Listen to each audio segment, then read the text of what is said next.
Smoking వల్ల ఒకవేళ lung cancer వచ్చింది అనుకోండి, చాలా మంది స్మోకింగ్ డేంజరస్ అనుకొని వేపింగ్ కి షిఫ్ట్ అవుతున్నారు. స్మోకింగ్ స్టాప్ చేసి ఓన్లీ 10 to 12 years అయింది, స్టిల్ మీకు రిస్క్ ఆఫ్ లంగ్ క్యాన్సర్ ఉంటుంది. కామన్ గా కాఫ్, కోల్డ్, సో ఈ వర్షాకాలంలో ఎందుకు వస్తాయి అంటారు? మనం ఆల్రెడీ హ్యాండ్ పెట్టున్నాము, ఆర్ మనం హ్యాండ్ ఇమీడియట్ గా మనం నోస్ కానీ మౌత్ కానీ అనేస్తాం. కామన్ కోల్డ్ అటాక్ అవగానే సెట్రిజిన్ యాంటీబయాటిక్ వేసేసుకుని వాళ్ళ రెగ్యులర్. ఈ ఎలర్జిక్ డిసీజెస్ జనరల్ గా ఏజ్ లెస్ దెన్ 10-15 years లోనే స్టార్ట్ అవుతుంది. అది లంగ్ క్యాన్సర్ అయి ఉండొచ్చు అని. కాఫ్ తో పాటు బ్లడ్ వస్తుంది.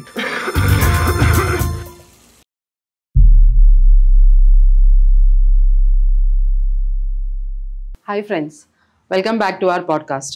నేను మీ డాక్టర్ వాణి అండ్ ఈరోజు పాడ్కాస్ట్లో మనతో ఉన్నారు ఒక highly qualified and experienced doctor అయిన doctor Kishan Srikanth, consultant interventional pulmonologist who works in Yashoda hospitals.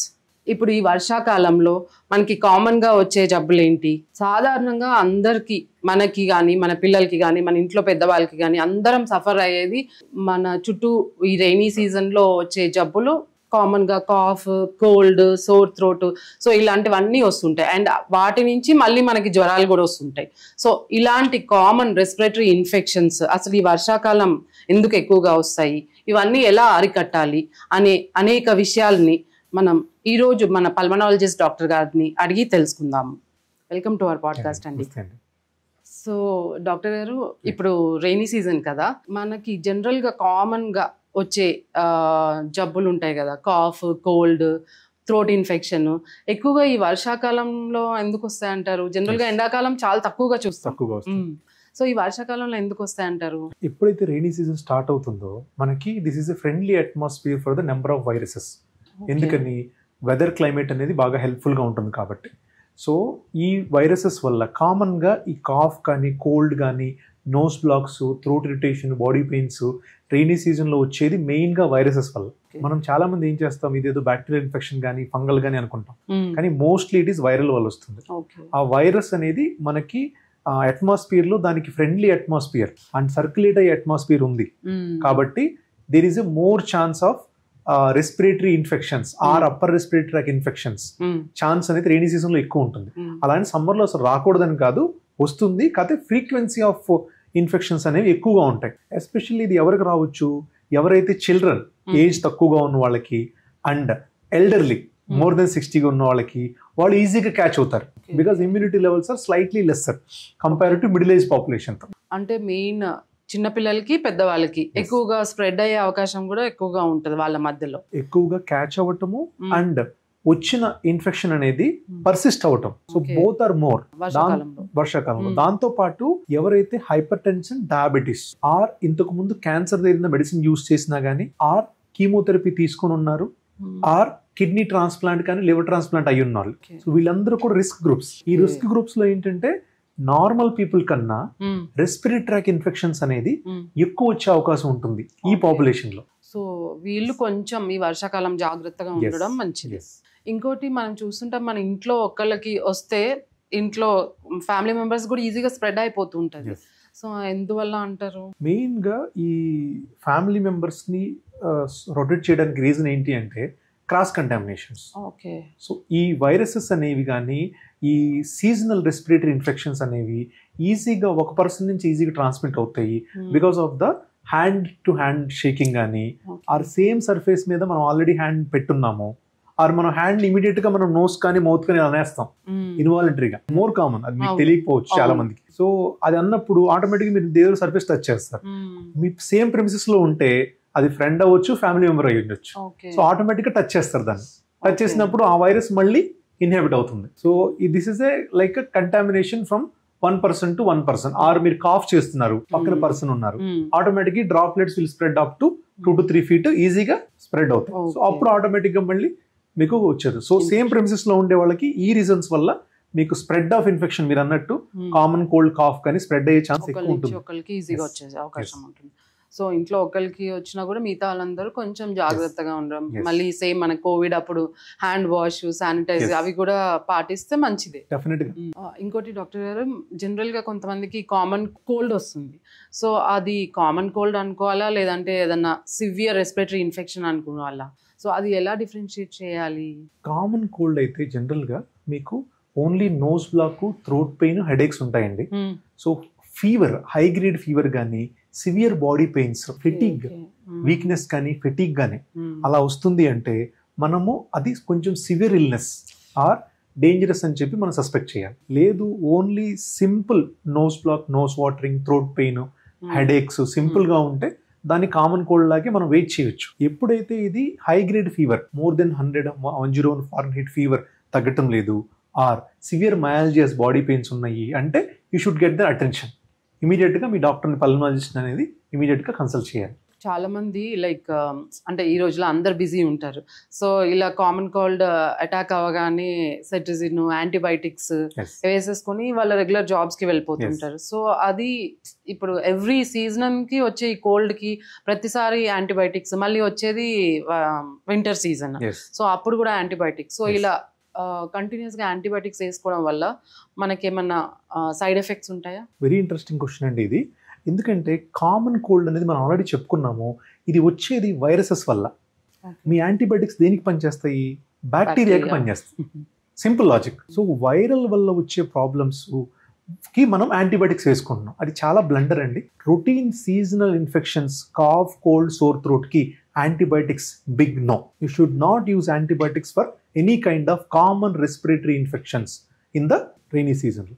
So అలా వాడటం వల్ల మెయిన్ ప్రాబ్లం ఏమవుతుంది, ఎప్పుడైతే మీకు యాంటీబయాటిక్స్ రెగ్యులర్గా వాడుతున్నారో, మోర్ కామన్గా ఏం చేస్తాం మనం, కాఫ్ కోల్డ్ రాగానే ఒక డాక్సిసైక్లిన్ కానీ, ఎజిథ్రోమైసిన్ కానీ, ఆర్ ఆగ్మెంటిన్ కానీ మనము పక్కన ఫ్రెండ్ని అడిగి, లేదంటే మనంతట మనమే తెచ్చేసుకొని యూజ్ చేసి ఒక 4-5 days ఉంటే అప్పుడే మనం వస్తాం. ఈ 4-5 daysలో ఆటోమేటిక్గా మీకు బాడీకి అది ఎలాగో యూజ్ లేదు, ఎందుకంటే కామన్ ఇన్ఫెక్షన్ పనిచేయదు అది. సో ఈ యాంటీబయాటిక్స్ ఇలా రెగ్యులర్గా వాడటం వల్ల there is something called as antibiotic resistance.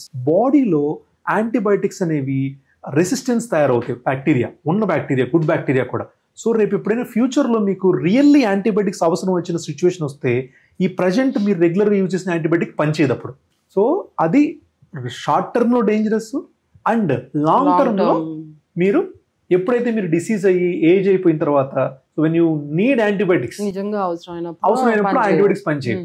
So మనకి నేషనల్, ఇంటర్నేషనల్ గైడ్లైన్స్ కూడా వెరీ క్లియర్గా చెప్తున్నాయండి, అన్నెసెసరీ యూజ్ ఆఫ్ యాంటీబయాటిక్స్ అనేది ప్లీజ్ అవాయిడ్.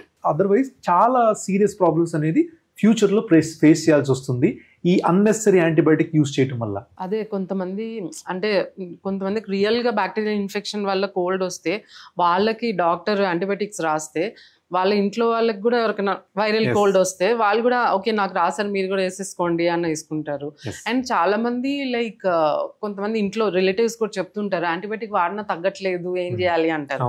సో మీరు అన్నట్టు వైరల్ ఇన్ఫెక్షన్ వల్ల వచ్చిన కోల్డ్ యాంటీబయాటిక్స్ కి పనిచేయదు. సో అనవసరంగా వాళ్ళ బాడీని వాళ్ళు ఇంకా they making the more sick తెలియకుండా. ఇంకోటి ఈ కామన్ కోల్డ్ ఇవన్నీ సీజనల్ గా కొంతమందికి ఇంకా వర్షాకాలం వచ్చేస్తుందంటే వాళ్ళు ప్రిపేర్ అయిపోయి ఉంటారు, నాకు కోల్డ్ వచ్చేస్తుంది, కాఫ్, సోర్ థ్రోట్ వచ్చేస్తుంది అని వాళ్ళ ఇంట్లో వాళ్ళు కూడా వస్తే జాగ్రత్తగా ఉండాలి అలా అని చెప్పేస్తుంటారు. సో అది వాళ్ళకి ఎందువల్ల అంటారు అంటే వాళ్ళకి ఏమైనా రెస్పిరేటరీ ఇంటర్నల్ లంగ్స్ ఏమన్నా డిఫెక్ట్ ఉండడం వల్ల, లేదంటే లో ఇమ్యూనిటీ వల్ల, లేదంటే జెనెటిక్ ప్రాబ్లం వల్ల. వెరీ ఇంపార్టెంట్ అండి ఇది కూడా. సో రిపీటెడ్గా సీజన్ వచ్చినప్పుడు కాఫ్, కోల్డ్, థ్రోట్ ఇరిటేషన్ వస్తుంది అంటే అది డెఫినెట్గా ఇలాంటి పీపుల్కి అలర్జీస్ అనేది ఎక్కువ ఉంటుంది రేదర్ దెన్ సింపుల్ కోల్డ్ కన్నా. ఎందుకని చెప్తున్నాం అంటే సింపుల్ కోల్డ్ కనుక అయితే మీకు ఎవ్రీ సీజన్లో రిపీటెడ్గా రాకూడదు. ఎప్పుడో ఒకసారి మీరు ఎక్స్పోజ్ అయ్యారు, కోల్డ్ క్లైమేట్కి వెళ్ళారు, కోల్డ్ అట్మాస్ఫియర్లో ఎక్స్పోజ్ అయ్యారు, హిల్ స్టేషన్కి వెళ్ళారు, కోల్డ్ రావడం కామన్. కానీ every winter and every rainy సీజన్లో ఎవరో చెప్పినట్టుగా కంపల్సరీగా వస్తుంది అండ్ రెగ్యులర్గా రిపీట్ అవుతుంది అంటే అది it can be because of allergy.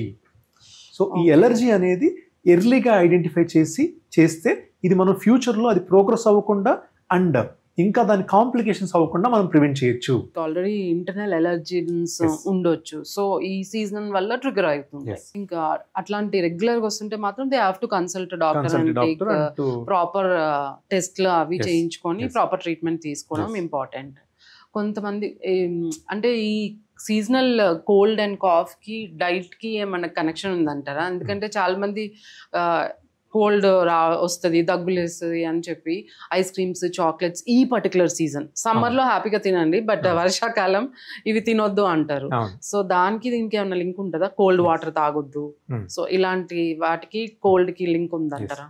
ఎవరికైతే ఆల్రెడీ ఎగ్జిస్టింగ్ ఎలర్జీస్ ఉంటాయో, ఆర్ ఎలర్జిక్ రైనైటిస్ అంటాం, or sinusitis, or allergic asthma, వీటన్నిటిని ఏంటి ఎలర్జిక్ డిసీజ్ అంటాం. ఈ ఎలర్జీస్ ఉన్న వాళ్ళు కంపల్సరీగా సీజన్ చేంజ్ అయినప్పుడు ఈ కోల్డ్ క్లైమేట్ కానీ, కోల్డ్ వాటర్ కానీ, చాక్లెట్స్ కానీ, ఐస్ క్రీమ్స్ కానీ, anything that stimulates the throat and the nose avoid చేయాలి. ఎందుకని they have already tendency to develop the symptoms. వాళ్ళకి ఆల్రెడీ టెండెన్సీ ఉంది, అది బాడీలో ఉంది, బయట నుంచి వచ్చింది కాదు. సో ఇది ఒక set of patients, first set of patients మీరు అడిగిందని. సో ఇలాంటి వాళ్ళు కంపల్సరీగా అవాయిడ్ చేయాలి. అవాయిడ్ చేస్తేనే వాళ్ళు ఈ సీజన్ ని ఈజీగా పాస్ అవ్వగలరు with some medications. Obviously season మారినప్పుడు చేంజ్ వస్తుంది కాబట్టి సమ్ మెడికేషన్స్ యూజ్ చేయాలి. సెకండ్ సెట్ ఆఫ్ పేషెంట్స్ వాళ్ళకి ఏమి ఎలర్జీస్ కానీ, ఆస్తమా కానీ, ఆర్ సైనసైటిస్ కానీ ప్రాబ్లమ్స్ లేవు, బట్ స్టిల్ ఈ టైంలో కంటిన్యూ చేయొచ్చా, అవాయిడ్ చేయొచ్చా అనేది ఎంటైర్లీ అప్ టు దెమ్. ఎందుకని వాళ్ళకి టెండెన్సీ లేదు, కానీ ఈ టైంలో డిపెండింగ్ అపాన్ ద ట్రిగ్గర్, అంటే ఎంత కూల్ టెంపరేచర్ వాటర్ కానీ కూల్ డ్రింక్ తాగారు, ఎంత కూల్ గా ఉన్న ఐస్ క్రీమ్ తిన్నారు, ఆర్ వాళ్ళు ఆ రోజు రెయిన్ లో తడుచున్నారా లేదా, or directly continuous AC exposure ఉందా లేదా, దాన్ని డిపెండింగ్ బేస్డ్ ఆన్ దట్ వాళ్ళకి కోల్డ్ వచ్చే అవకాశం ఉంటుంది. సో దాన్ని కామన్ కోల్డ్ అనుకోవాలి, ఎందుకంటే they don't have tendency. So ఆ డిఫరెన్షియేషన్ మనకు అర్థం కానప్పుడు you have to consult pulmonologist or physician. They will help you differentiate that. Okay, because నేను ఎందుకు ఈ క్వశ్చన్ అడిగాను అంటే లైక్ వెన్ మా ఫ్యామిలీలో మేము మా పిల్లలు చిన్నగా ఉన్నప్పుడు we use to give ice creams అవన్నీ జంక్ ఫుడ్ ఇచ్చేవాళ్ళం. ఎప్పుడైతే ఇవన్నీ కొంచెం హెల్దీ జర్నీ వైపు స్టార్ట్ చేసామో అప్పుడు they use to get seasonally every season కి రావాల్సిన జబ్బులన్నీ వచ్చేసేవి, అంటే కోల్డ్, కాఫ్, ఫీవర్ ఇట్లాంటివి. బట్ ఈ హెల్దీ జర్నీ స్టార్ట్ చేసినప్పుడు ఎప్పుడైతే ఈ ఐస్ క్రీమ్స్, కూల్ డ్రింక్స్ ఇవన్నీ స్టాప్ చేశానో like luckily touch wood they don't, అంటే వాళ్ళకి సీజనల్ కోల్డ్ కానీ కాఫ్ కానీ ఏవి రావు. So every time we use to suffer like uh cherry cough, paracetamol అని ఇంకేదో యాంటీబయాటిక్ కూడా వేసేసే వాళ్ళం అప్పుడు. సో అవన్నీ జంక్ ఫుడ్స్ తీసేసాక now when we're going through a healthy diet pattern, luckily they are not getting any seasonal cold, cough, sore throat ఏది రావట్లేదు, very rarely. So that's how I felt diet also plays a role in this. అంటే కొంచెం తగ్గిస్తుంది మన seasonal allergies, ఇవన్నీ risk of seasonal allergies అనేది తగ్గించేసుకుంటుంది. Okay okay. ఈ రెయినీ సీజన్ రాకముందు ఆర్ రాగానే మన లంగ్స్ ని హెల్దీగా ఉంచుకోవాలంటే కొన్ని ఈజీ టిప్స్, ఇంట్లో పాటించగలిగే టిప్స్ కొన్ని చెప్తారమ్మా? సో రెయినీ సీజన్ స్టార్ట్ అవగానే ఇందులో కూడా again we have to divide into 2 sets of patients గా డివైడ్ చేసుకోవాలి మనం. ఒక సెట్ వచ్చేసి ఆల్రెడీ ఎగ్జిస్టింగ్ ఎలర్జీస్ ఉన్నా కానీ, ఆస్తమా ఉన్నా కానీ. సెకండ్ సెట్ వచ్చేసి normal patients. So existing allergy, asthma patients అనేవాళ్ళు వాళ్ళ రెగ్యులర్ ఇన్హేలర్ మెడికేషన్ కానీ, నేసల్ స్ప్రేస్ కానీ మళ్ళీ రివ్యూ చేయించుకొని, కన్సల్టేషన్ రివ్యూ చేయించుకొని whether they need to start or not reassess చేయించుకోవాలి బై డాక్టర్. సో అది కంపల్సరీగా చేయాలి. ఇప్పటి నుంచి నేను సెకండ్ సెట్ చెప్పే ప్రికాషన్స్ అన్ని కామన్ ఫర్ బోత్. ఎందుకని ఇవి ఎలర్జీ ఆస్తమా లేకపోయినా ఎవరైనా ఫాలో అవ్వాలి. ఒకటి మెయిన్ మనం అనుకున్నట్టుగా ఎప్పుడైతే ఈ క్లైమేట్ చేంజెస్ అవుతున్నాయో you try to avoid any kind of outdoor travel or outdoor stay unless it is required. ఎందుకంటే ట్రిగర్ చేసే ఛాన్స్ ఎక్కువ ఉంటుంది కాబట్టి. And second point, heavy pollution ఉన్నా కానీ పీక్ ట్రాఫిక్ అవర్స్ లో ట్రావెల్ అవాయిడ్ చేయాలి ఇఫ్ పాసిబుల్. డస్ట్ పొల్యూషన్ వల్ల అవి కూడా ట్రిగర్ చేస్తుంది. ప్లస్ దాంతో పాటు మాస్క్ కంపల్సరీగా పెట్టుకోవాలి. మాస్క్ ఎందుకంటే హ్యూమిడిటీ లెవెల్స్ అన్ని చేంజ్ అయింది, సో మాస్క్ కంపల్సరీగా పెట్టుకోవాలి. అండ్ ఇంకొకటి, మీరు hand washing and hand hygiene complete గా రెగ్యులర్ గా ఫాలో అవ్వాలి. అండ్ మాస్క్ ఆల్రెడీ చెప్పుకున్నాం. సో దాంతో పాటు డీహ్యూమిడిఫైయర్స్, ఎస్పెషల్ గా ఇలాంటి రైనీ సీజన్ లో మీకు humidification in the air increase అవుతుంది. అలాగే మీకు ఇండోర్ లో కూడా హ్యూమిడిఫికేషన్ పెరుగుతుంది. హ్యూమిడిఫికేషన్ పెరిగినప్పుడు automatic that triggers your airways. So ఎవరికైతే టెండెన్సీ ఉంటుందో లైక్ ఎలర్జిక్ టెండెన్సీ ఉన్న వాళ్ళు డీహ్యూమిడిఫైయర్స్ యూజ్ చేస్తే డెఫినెట్ గా హ్యూమిడిటీ పర్సెంటేజ్ తగ్గి ట్రిగర్ అయ్యే ఛాన్స్ తగ్గుతుంది. సో ఇలా డీహ్యూమిడిఫైయర్ యూజ్ చేసుకోవటం అండ్ ల్యూక్వామ్ వాటర్ తాగటం. ల్యూకోమ్ వాటర్ తాగటము and physical activity, deep breathing exercises continue చేయాలి. ఎందుకంటే ఈ సీజన్ లో వచ్చే ఛాన్స్ ఎక్కువ ఉంటుంది కాబట్టి you should make lung more fit and healthy. So అది కంటిన్యూ చేసుకోవాలి. And along with the diet లో మీకు డ్రై ఫ్రూట్స్ కానీ నట్స్ కానీ అండ్ ఫుడ్ లో స్పినాచ్ ఇంక్లూడ్ చేసుకోవటము and food rich in antioxidants include చేసుకోవటము. సో దోస్ థింగ్స్ అన్ని డెఫినెట్ గా మనకి హెల్ప్ అవుతాయి, ఎస్పెషల్లీ రైనీ సీజన్. సో ఇవన్నీ పాటిస్తే లైక్ మనం ఎవ్రీ సీజన్ రెగ్యులర్ సమ్మర్ లో ఎలా హెల్దీగా ఉంటామో రైనీ సీజన్ లో కూడా హెల్దీగా ఉండొచ్చు. అండ్ ఇంకోటి మీరు ఇందాక డీహ్యూమిడిఫైయర్స్ అని అన్నారు. జనరల్ గా హ్యూమిడిఫైయర్స్ పెట్టుకోవడం కామన్ కదా ఈ రోజుల్లో. So what are they actually dehumidifiers? ఇందులో 2 టైప్స్ ఉన్నాయి, మళ్ళీ మీరు కన్ఫ్యూజ్ అవ్వకూడదు. డీహ్యూమిడిఫైయర్ వేరు, ఎయిర్ ప్యూరిఫైయర్ వేరు. Right, air purifier is entirely different, dehumidifier is different. So dehumidifier ఏంటంటే ఎయిర్ లో ఉన్న water vapour percentage, humidity percentage తగ్గిస్తుంది. సో దానివల్ల ఏంటి, when your humidity is more than 70 or 80%, the chances of getting a airway irritation or airway attack is high, especially allergy asthma patients. So మీ humidification కనుక less than 70 లో ఉంటే so automatically your lungs will be happy. So అలాంటి cases లో అలాంటి patients ఉన్న ఇంట్లో మాత్రమే హెల్ప్ అవుతుంది. రెగ్యులర్ గా అందరూ హ్యూమిడిఫైయర్స్ అవసరం లేదు. సెకండ్ పాయింట్, మనం ఇంకోటి ఎయిర్ ప్యూరిఫైయర్ గురించి అనుకున్నాం. ఎయిర్ ప్యూరిఫైయర్ అనేది మనకి ఎవరికి హెల్ప్ అవుతుంది అంటే, ఎయిర్ ప్యూరిఫైయర్స్ ఎస్పెషల్లీ ఎవరికైతే అలర్జీ ఆస్తమా కానీ, COPD chronic obstructive pulmonary disease ఉన్న వాళ్ళకి, or ILD with frequent acute attack వస్తుంది, interstitial lung disease, lung problem ఉంది, ఇలాంటి పేషెంట్స్ ఉన్న ఇంట్లో మీకు హ్యూమిడిఫైయర్ పెట్టుకుంటే ఇండోర్ ఎయిర్ క్వాలిటీ ఇంప్రూవ్ అవుతుంది. ఎయిర్ ప్యూరిఫైయర్ కూడా it should be compatible with HEPA filter, high efficiency particulate air filter. అంటే like to the tune of PN 2.5 ని ఫిల్టర్ చేసేటట్టు ఉండాలి. సో వాటిని హీఫా ఫిల్టర్స్ అంటారు. ఈ ఫిల్టర్స్ ఉంటే that is more efficient to clear the indoor quality. In the studies it has shown that ఇలాంటి use చేస్తే అదే సేమ్ డేలో ఇండోర్ ఎయిర్ శాంపిల్ తీసుకొని అవుట్డోర్ ఎయిర్ శాంపిల్తో కంపేర్ చేస్తే, ఎప్పుడైతే మనం ఈ హై హీపా ఫిల్టర్ ఉన్న ఎయిర్ ప్యూరిఫైయర్ని 12 hours ఆన్ చేసి ఉంచి బయట శాంపిల్ కంపేర్ చేసినప్పుడు మీకు ఆటోమేటిక్గా ఇండోర్ క్వాలిటీ ఆఫ్ ఎయిర్ అనేది ఎక్కువ ఉంది. సో దట్ ఇండికేట్స్ డెఫినెట్గా ఇండోర్ ఎయిర్ క్వాలిటీ అనేది ఇంప్రూవ్ చేయగలదు. బట్ అందరికీ అవసరమా? No. Who are at high risk కానీ రిపీటెడ్ రెస్పిరేటరీ ట్రాక్ ఇన్ఫెక్షన్స్ వచ్చే ఛాన్స్ ఎక్కువ ఉంది, and you have allergic histories ఉన్నాయి, అండ్ అలర్జిక్ ఫ్యామిలీ హిస్టరీ ఉంది, అండ్ సిఓపిడీస్ ఉన్నాయి, అలాంటి పేషెంట్స్ మాత్రమే ఉన్న ఇంట్లో మాత్రమే ఇది more useful. It's not like అందరి ఇళ్లలో హ్యూమిడిఫైయర్ కానీ అందరి ఇళ్లలో ప్యూరిఫైయర్ ఉండాలని లేదు. ఇంకోటి లైక్ జనరల్గా మనకి చిన్నప్పుడు ఎలర్జీస్ ఆస్తమా ఏం లేకుండా కొంతమందికి సడన్గా అడల్ట్హుడ్లో దే ఫేస్ కొత్త ఎలర్జీస్ వస్తుంటాయి, ఆర్ ఆస్తమాటిక్ అటాక్స్ వస్తుంటాయి. జనరల్గా చాలా మంది చిన్నప్పటి నుంచి ఆస్తమా ఉందంటారు కదా, బట్ కొంతమందికి ఈ మధ్య లైక్ ఈవెన్ ఎలర్జీస్ కూడా కొంతమందికి అడల్ట్హుడ్ లో బయటపడుతుంటాయి. సో అది ఎందువల్ల అంటారు? ఎలర్జీ అనేది ఆస్తమా కానీ వీటన్నిటిని కూడా ఎలర్జిక్ ఎయిర్వే డిసీజ్ అంటాం. అంటే it can include nose, sinus, airways and lungs. So ఈ ఎలర్జిక్ డిసీజెస్ జనరల్గా మీరు అన్నట్టు ఏజ్ లెస్ దెన్ 10-15 years లోనే స్టార్ట్ అవుతాయి జనరల్గా. బట్ మెనీ కేసెస్ అంటే కొంత పర్సంటేజ్ ఆఫ్ అనేది టిల్ ద ఏజ్ ఆఫ్ 40-50 అప్పుడు కూడా స్టార్ట్ అవ్వచ్చు, కొంత పర్సంటేజ్. సో వాళ్ళు కొంతమంది 15 years లో స్టార్ట్ అవుతుంది, కొంతమంది 20 years, 30 years ఆర్ 35 years లో స్టార్ట్ అవ్వచ్చు. That depends on the gene. So ఈ మోస్ట్ ఆఫ్ ద ఎలర్జీ కానీ ఆస్తమా థింగ్స్ అనేవి మీకు హెరిడిటరీగా ఉంటాయి, ఎంతో కొంత జీన్ ఇన్హెరిటెన్స్ ఉంటుంది. సో ఆ జీన్ స్ట్రెంత్ ఎలా ఉంది మీ దాంట్లో అండ్ ఎప్పుడు ఎక్స్ప్రెస్ అవుతుంది అనే దాన్ని బట్టి, and subject to external factors. Obviously మీ పొల్యూషన్ ఎక్స్పోజర్ ఉన్న వాళ్ళకి ఎక్కువ రిస్క్ ఉంటుంది, ఆర్ ఆక్యుపేషనల్ ఎక్స్పోజర్, మీ వర్క్ ప్లేస్లో ఎక్కువ ఎక్స్పోజర్ ఉంది వాళ్ళకి ఎక్కువగా ఉంటుంది, రెగ్యులర్ ఎయిర్ పొల్యూషన్ ఎక్స్పోజ్ అవుతున్నారు వాళ్ళకి ఎక్కువ ఉంటుంది, కెమికల్ ఫ్యాక్టరీలో వర్క్ చేస్తున్నారు వాళ్ళకి ఎక్కువ ఉంటుంది. సో ఈ ఎక్స్టర్నల్ ఫ్యాక్టర్ తీసుకొని దాంతో పాటు మీ ఇంటర్నల్ గా ఉన్న జీన్ స్ట్రెంత్ తో డిపెండ్ అయ్యి యాక్టివేట్ అవుతుంది. ఆ యాక్టివేషన్ ఒక్కోసారి to the tune of after 40 కూడా అవ్వచ్చు. అప్పుడు వచ్చినా కూడా మనం ప్రాపర్ టెస్ట్ చేసుకొని అది డయాగ్నోస్ చేయాలి ముందు, అది ఆస్తమానా, అలర్జీనా ఆర్ సంథింగ్ ఎల్స్. ఎందుకని మోర్ దెన్ 40 years లో మీకు సిఓపిడి కూడా రావచ్చు, క్రానిక్ అబ్స్ట్రక్టివ్ పల్మనరీ డిసీజ్. అది కూడా పొల్యూషన్ వల్ల రావచ్చు, స్మోకింగ్ వల్ల రావచ్చు. సో అది ఆస్తమానా, సిఓపిడినా ఆర్ ఓవర్లాప్. మనం మెడికల్ టెస్ట్ చేసుకొని అండ్ డాక్టర్ హిస్టరీ తీసుకొని విల్ డిఫరెన్షియేట్. దాన్ని బట్టి ట్రీట్మెంట్ సపరేట్ గా ఉంటుంది. This is how we can differentiate the asthma or COPD depending upon the symptom. Even adulthood లో మనకి ఈ అలర్జీస్ ఈ ఆస్మా అటాక్స్ వచ్చే అవకాశం ఉంటుంది డిపెండింగ్ Yes. జెనెటిక్ గా ఉంటది and if there is any trigger also it can Yes. Activate or gene. మనం ఇప్పటిదాకా ఈ అలర్జీస్ వాటి గురించి మాట్లాడుకున్నాం కదండి. సో ఈ సీజనల్ అలర్జీస్ కామన్ కోల్డ్ ఎలా డిఫరెన్షియేట్ చేయాలి అంటే symptoms what are the differentiating symptoms?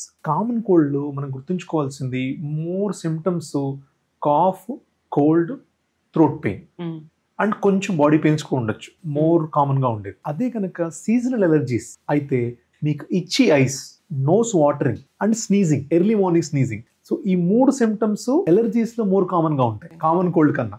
Common cold లో ఉండవని కాదు, but the frequency of these 3 symptoms itchy eyes దురద పుట్టడం కానీ, నోస్ వాటర్ రావటం కానీ, తుమ్ములు రావటం, స్నీజింగ్ ఫ్రీక్వెంట్ గా రావటం, ఇది చాలా మంది గమనిస్తారు వాళ్ళ ఫ్రెండ్స్ లో. ఈ 3 ఉంటే అది more because of allergy, cold వల్ల కాదు.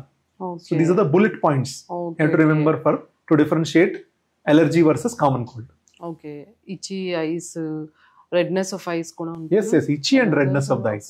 తుమ్ములు ఎక్కువ రావడం, nose watering. It's like when they drop, they'll like ఒక డ్రాప్ ఒకలా ఫాలో అవుతుంది.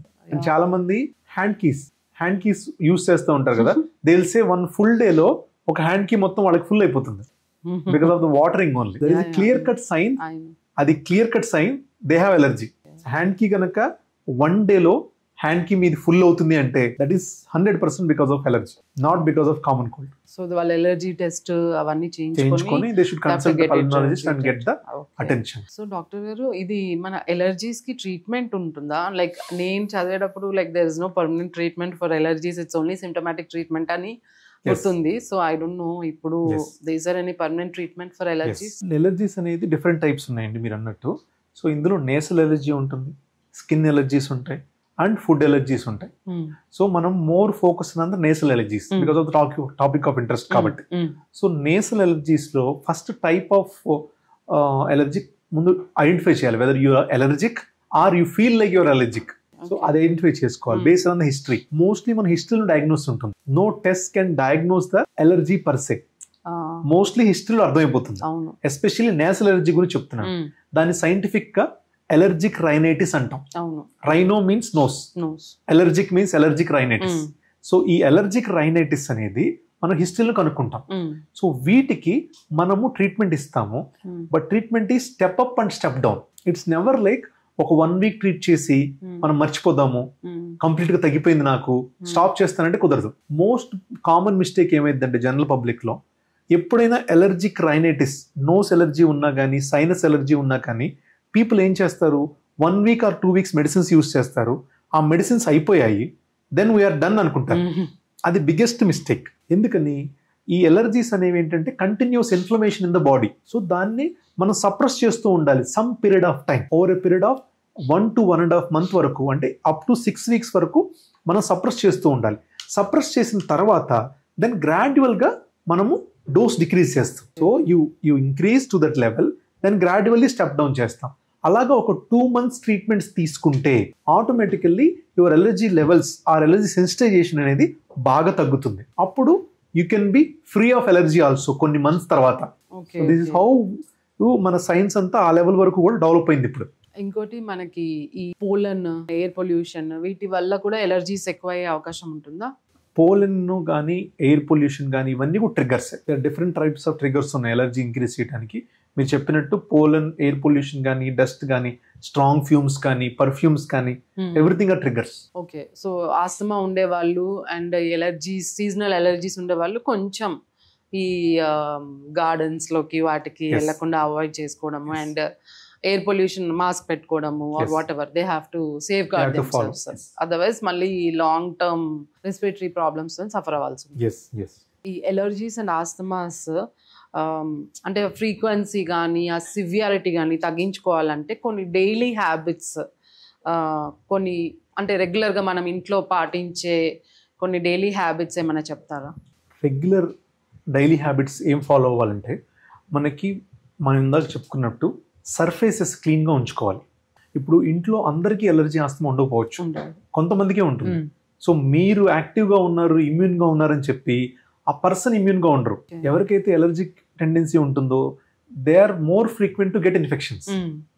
సో ఆటోమేటిక్గా మీకు ఎలర్జీని కాకపోవచ్చు, మీరు రిలీజ్ చేసే ఎలర్జీని మీకు కాదు, కానీ అది తనకి ఇన్ఫెక్షన్ క్రియేట్ చేయొచ్చు. సో కాబట్టి ఈ సర్ఫేసెస్, కామన్ సర్ఫేసెస్ ఉంటాయి కదా, మనకి సోఫా కానీ, టీపాయ్స్ కానీ, కిచెన్ ఏరియాస్ కానీ, ఆ డైనింగ్ టేబుల్ ఏరియా కానీ, ఆ డోర్ నాబ్స్ కానీ, డోర్ హ్యాండిల్స్ కానీ, సో ఇవన్నీ కూడా ఏంటంటే common touch points. Common touch points ని వెరీ క్లియర్ గా క్లీన్ గా ఉంచుకోవాలి. ఎందుకని, ఎప్పుడైతే ఈ నార్మల్ పర్సన్ కాఫ్ ఉంది, ఆ ఇంట్లోనే అలర్జిక్ పర్సన్ ఉన్నారు, అలర్జీ ఆర్ ఆస్తమా ఉన్నోడు ఉన్నారు, తను టచ్ చేసిన దాన్ని డోర్ నాబ్ ఓపెన్ చేశాడు, ఆటోమేటిక్ గా virus lands in the door knob. ఆ డోర్ నాబ్ నుంచి నార్మల్ పర్సన్ పట్టుకున్నప్పుడు, అలర్జిక్ పర్సన్ ఉన్నాడు కదా ఇంట్లో, అతను పట్టుకున్నప్పుడు అతను కంటామినేట్ అవుతుంది, easily will get infection. So కాబట్టి సర్ఫేస్ క్లీనింగ్ అనేది వెరీ ఇంపార్టెంట్. అండ్ ఆ సర్ఫేస్ మీద వైరస్ అనేది కొన్నిసార్లు డేస్ కూడా ఉంటుంది, depending on the type of virus. So కాబట్టి ఈ సర్ఫేస్ క్లీనింగ్ అనేది వెరీ వెరీ ఇంపార్టెంట్. దాంతో పాటు ఫ్రీక్వెంట్ హ్యాండ్ వాషింగ్. ఇంట్లో ఒకళ్ళ పర్సన్ ఉన్నా గానీ అలర్జీ ఆస్తమాతో, ఇంట్లో వాళ్ళందరూ కూడా ఫ్రీక్వెంట్ హ్యాండ్ వాషింగ్ ఫాలో అవ్వాలి. సర్ఫేసెస్ క్లీన్ ఉంచుకోవటం, frequent hand wash and lukewarm water తాగటం. ఎవరైతే అలర్జిక్ పర్సన్ ఉన్నారో ల్యూక్వామ్ వాటర్ తాగటం. అండ్ దాంతో పాటు timely vaccination. Every year influenza vaccine కానీ, న్యూమోనియా వ్యాక్సిన్ టైమ్లీ వేసుకోవటం. ఇది వేసుకుంటూ అండ్ రెగ్యులర్ ఫిజికల్ యాక్టివిటీ అనేది కంటిన్యూ చేయాలి ఈ ఎలర్జీ కానీ ఆస్తమా ఉన్న పర్సన్ అనేది. అండ్ దాంతో పాటు diet rich in antioxidants and vitamins include చేసుకోవాలి డైట్. ఈ 5 to 6 tips ఫాలో అయితే మీకు ఎలర్జిక్ టెండెన్సీ ఉన్నా, ఆస్తమా ఉన్నా, or any type of respiratory problem ఉన్నా కానీ, మీరు సీజన్ మారినా కూడా you can keep yourself healthy. మీరు ఇందాక 2 times చెప్పారు కదా, lukewarm water will help sore throat కి కానీ, ఎలర్జీస్, ఆస్తమాస్ కి. అంటే is there any science behind that? Like because I have seen personally కూడా, నాకు పర్సనల్ గా కాఫ్ వచ్చినా కూడా ల్యూక్వామ్ వాటర్ తాగిన, పిల్లలకి ల్యూక్వామ్ వాటర్ ఇచ్చిన, like 1 or 2 days everything will be fine. So ఆ ఇరిటబిలిటీ అనేది ఇమీడియట్ గా తగ్గిపోతుంది. So what is the science behind it? So frank గా చెప్పాలంటే ల్యూక్వామ్ వాటర్ అనేది డైరెక్ట్ గా ఏం హెల్ప్ చేయదు, but it won't cause harm. ఎందుకని, డైరెక్ట్ రూమ్ టెంపరేచర్ కానీ కోల్డ్ వాటర్ తాగినప్పుడు your throat will be stimulated by the temperature of, already irritable throat ఉంది అంటే your virus is irritating the throat, irritate చేస్తుంది already. So irritate చేస్తుంది కాబట్టి అక్కడ ఎంతో కొంత ఇన్ఫ్లమేషన్ ఉంటుంది. ఆ ఇన్ఫ్లమేషన్ ని మీరు మళ్ళీ కూల్ వాటర్ ఇచ్చారనుకోండి, ఆ ఇన్ఫ్లమేషన్ ఇంకా ఇంక్రీజ్ అవుతుంది. సో ఆ ప్లేస్ లో కనుక మీరు ల్యూక్వామ్ వాటర్ ఇస్తే మీరు బాడీకి టైం ఇస్తున్నారు, and you are not irritating it further irritate చేయకుండా you are just giving the body for the nature to take care of itself. So అంతేగాని డైరెక్ట్లీ ల్యూక్వామ్ వాటర్ అనేది ఆ ప్రాబ్లమ్ ని క్యూర్ చేయదు. ఓకే. ఇంకోటి, ఈ ఆస్తమా అనేది life threatening condition, like is it very serious? Very interesting question అండి. Bronchial asthma అనేది at times it can be life threatening. ఎప్పుడు అంటే, ఎవరైతే ఆస్తమా సిమ్టమ్స్ ఉండి కూడా వాళ్ళు రెగ్యులర్ మెడికేషన్ యూజ్ చేయకుండా ఉంటారో వాళ్ళకి లైఫ్ థ్రెటనింగ్ అయ్యే ఛాన్స్ ఉంది.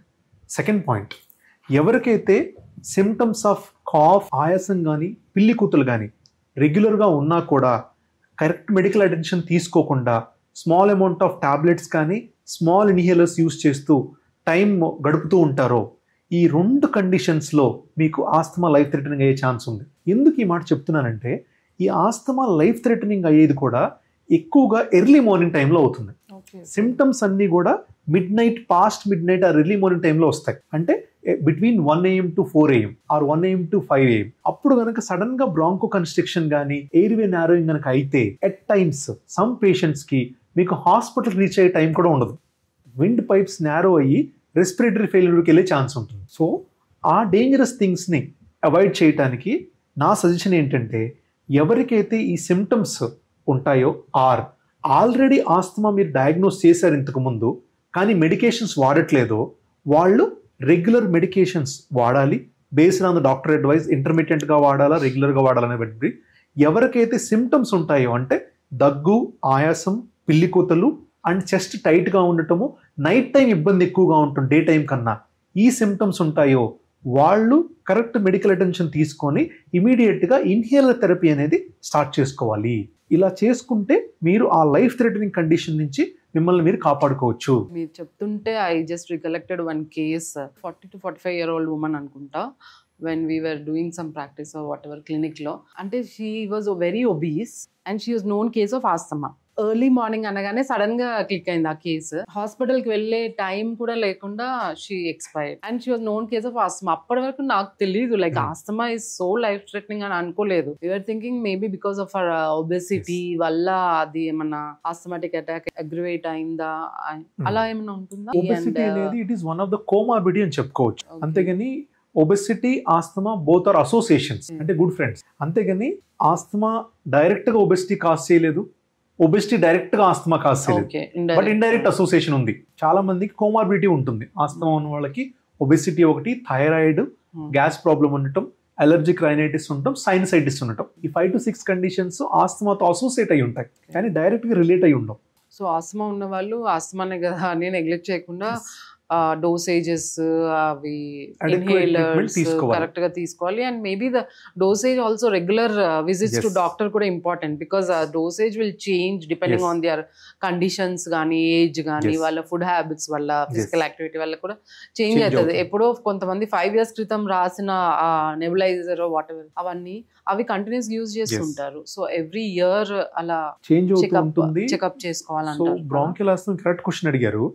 బ్రాంకియల్ ఆస్తమా గురించి ట్రీట్మెంట్ అనేది వన్స్ స్టార్ట్ చేసిన తర్వాత 2 to 3 weeks లో మీకు కంట్రోల్ వస్తుంది మోస్ట్ ఆఫ్ ద పేషెంట్స్కి. కానీ కంట్రోల్ వచ్చింది కదా అని చెప్పి అందరూ చేసే మిస్టేక్ ఏంటంటే సడన్ గా ఆపేస్తారు. ఆపేసి బానే ఉంది కదా అని చెప్పి దే విల్ కంటిన్యూ.